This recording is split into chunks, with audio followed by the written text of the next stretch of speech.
Mas assim como somos salvos pela graça mediante a fé, não é colocar a fé em qualquer coisa, não é uma crença na fé pela fé, mas é crença na fé em Jesus Cristo. Jesus, Ele é o Salvador. Cremos que apenas Jesus. Rejeitamos qualquer mediador entre Deus e os homens. Rejeitamos qualquer instituição que se coloque entre nós e o nosso Deus. Jesus é o único caminho. Jesus é o Salvador. Todas as coisas são dele, por meio dele e para ele. Nós somos dele. É constrangedor para a gente, como cristão que estuda a palavra, saber que esses solas precisavam ser reforçados, porque eles são latentes e óbvios na Bíblia. Quem lê Gênesis e de Gênesis vai até Apocalipse chega a essa conclusão: é só Jesus. Hebreus capítulo 1 é muito claro em dizer que, tendo Deus outrora falado aos nossos pais pelos profetas, nos últimos dias nos falou pelo Filho, a quem constitui o príncipe e herdeiro de todas as coisas. Em Colossenses, Paulo é muito claro em dizer que Jesus criou todas as coisas, por meio dele, para ele, todas as coisas foram criadas, e ele sustenta todas as coisas pela palavra do seu poder. Então, é muito constrangedor quando você só tem um rei no mundo, você tem que ficar defendendo, dizendo que ele é só o rei. Não existe outro, né? A Bíblia é evidente em dizer isso. Então, mas é necessário, porque Jesus foi sendo deixado de lado. E na Idade Média, na época da Reforma, e ainda hoje. Você pode ir dentro de uma igreja evangélica e nas músicas dessa igreja, no sermão do pastor dessa igreja, na liturgia dessa igreja, nos hinos dessa igreja, não se falar de Jesus, se falar de fogo, de água, de chuva, se falar de unção, se falar de inúmeras coisas, e o centro da nossa salvação, o resgatador da nossa vida, que é o próprio Jesus Cristo, que é o alfa e o ômega, o princípio e o fim, o autor e consumador da nossa fé, está de lado. Os líderes da igreja romana, eles cresceram na sua liturgia, eles cresceram na sua autoridade, eles cresceram com as suas implantações de leis pessoais, leis de transubstanciação, de transformar o pão de Cristo no verdadeiro corpo literal de Cristo, carne de Cristo. Eles foram crescendo tanto, inventando tanta autoridade para si mesmo, que se tornaram deuses no meio da comunidade cristã. Conclusão: Jesus foi substituído por homens na terra, e esses homens se tornaram o Cristo. O solo Cristo, então, foi uma necessidade premente de fazer parte desses 5 solas, para voltarmos à origem da ideologia cristã, de que nós só somos salvos através de Cristo. E nenhum homem na terra, por mais que possa servir Jesus Cristo, pode tomar o lugar dele. Jesus não era o centro da igreja na época da Reforma.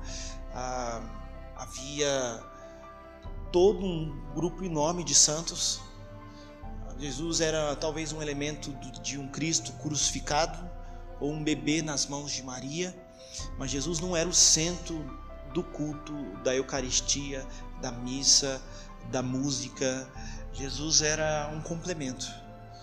E o que é mais trágico é que os escritos de Lutero, de Calvino, Zwinglio, Melanchthon foram combatidos na Contra-Reforma na Cristologia. A cristologia reformada causou estranhamento na igreja romana. Não era desse jeito que eles viam, não era desse jeito que eles ensinavam. Quando nós levamos a sério que somente Cristo salva, a sociedade ela ganha, porque nós também levamos para ela um Cristo que é real hoje, não somente naquela época. A sociedade ganha com um comércio a menos. Ela fica livre desse comércio da fé. A sociedade hoje, que vive num mundo capitalista, onde tudo é interesse capital, ela entrou num jogo que hoje até a fé é capital. Então, esse é um dos ganhos fundamentais que a sociedade teria quando entendesse que a salvação ela vem realmente através de Cristo, não se paga por ela. Deus fez com que o seu Filho pagasse por ela para cada um de nós. Uma coisa importante sobre esse fundamento de só ser Jesus Cristo para o nosso contexto hoje é que a nossa sociedade ela se refugia muito em ícones, em pessoas-chave para serem inspiradoras para nós. Na política, na economia, nas artes, todo mundo tem o seu predileto, sabe? E Jesus ele é colocado como um personagem religioso muito distante das pessoas. Então as pessoas têm muitos ícones. Quando ela pensa num exemplo de moralidade, ela pensa em uma pessoa que ela conhece na mídia, ou um escritor, ou alguém famoso.